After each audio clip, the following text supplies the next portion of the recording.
Hello, I'm Natara, and this is A Different Pond, written by Bao Phi, illustrated by Thi Bui.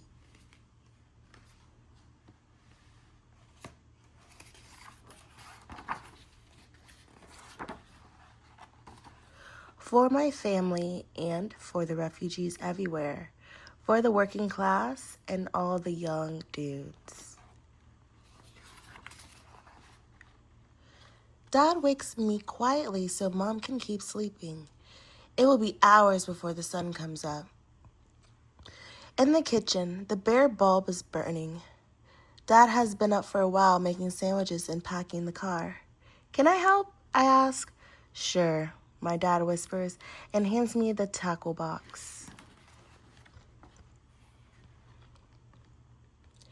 The street lights look brighter and the roads aren't so busy before the sun comes up.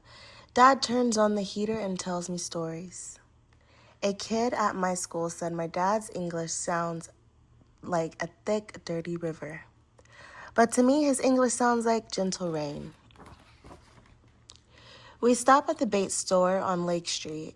It always seems to be open. You're here early today, the bait man says.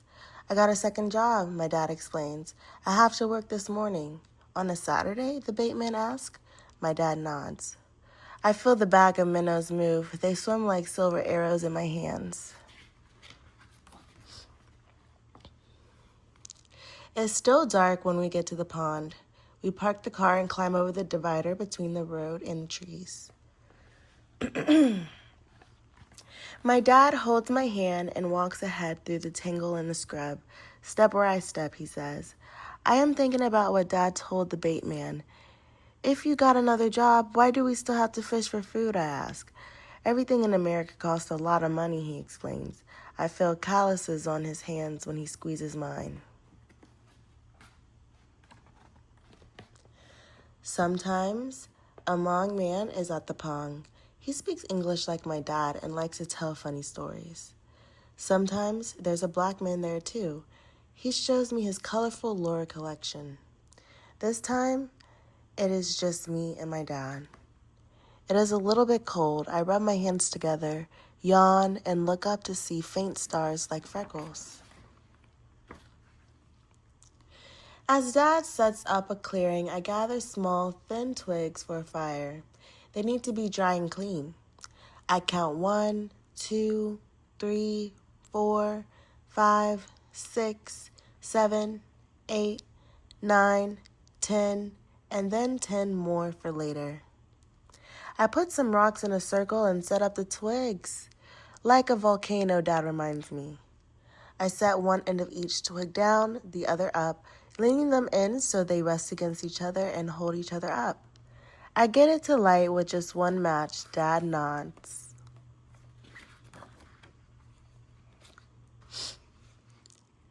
You want to put a minnow on the hook, Dad asks. I want to help, but I shake my head no. I don't want to hurt that little fish, even if I know it's about to be eaten by a bigger one.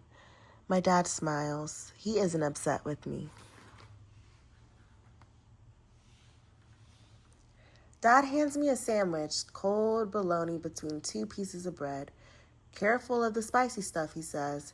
There's a half a peppercorn like a moon split in 2 studded into the meat. I used to fish by the pond like this, one when I was a boy in Vietnam, Dad says, biting into his sandwich. With your brother, I ask. He nods, then looks away.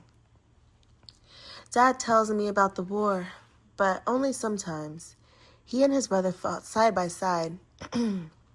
One day, his brother didn't come home. The bobber dips in the dark and Dad pulls. Got one, he says, almost shouting. A crappie and soon another. Can I help, I ask? He nods and I use 2 hands to help guide the fish into the bucket. The fish feels slimy and rough at the same time. Dad laughs at the funny face I make. Dad smiles, his teeth broken and white in the dark, because we have a few fish and he knows we will eat tonight. Time to go home. Dad must get ready for work. He washes his hands with a small nub of green and white soap. Then I do the same. I look at the trees as we walk back to the car. I wonder what the trees look like at the other pond in the country my dad comes from.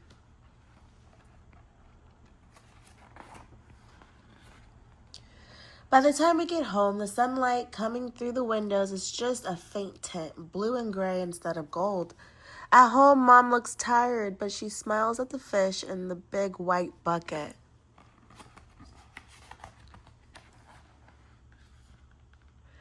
My dad changes his clothes and gets ready to go to work.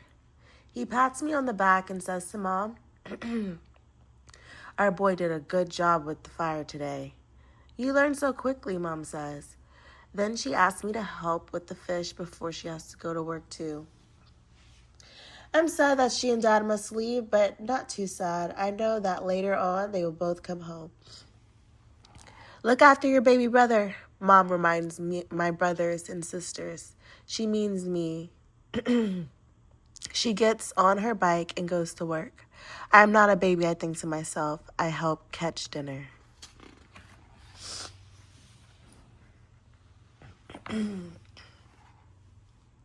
Tonight, when we are all home, Dad will put rice in the cooker and Mom will fry the fish on both sides until they are crispy. I will bring out that jar of fish sauce that has flecks of chili pepper and carrots floating on the top. At the table, my brothers and sisters will tell funny stories. Mom will ask about their homework. Dad will nod and smile and eat with his eyes half closed. "Good fish," he will say to me. And I will smile and nod. And later, when we sleep, we will dream of fish in faraway ponds.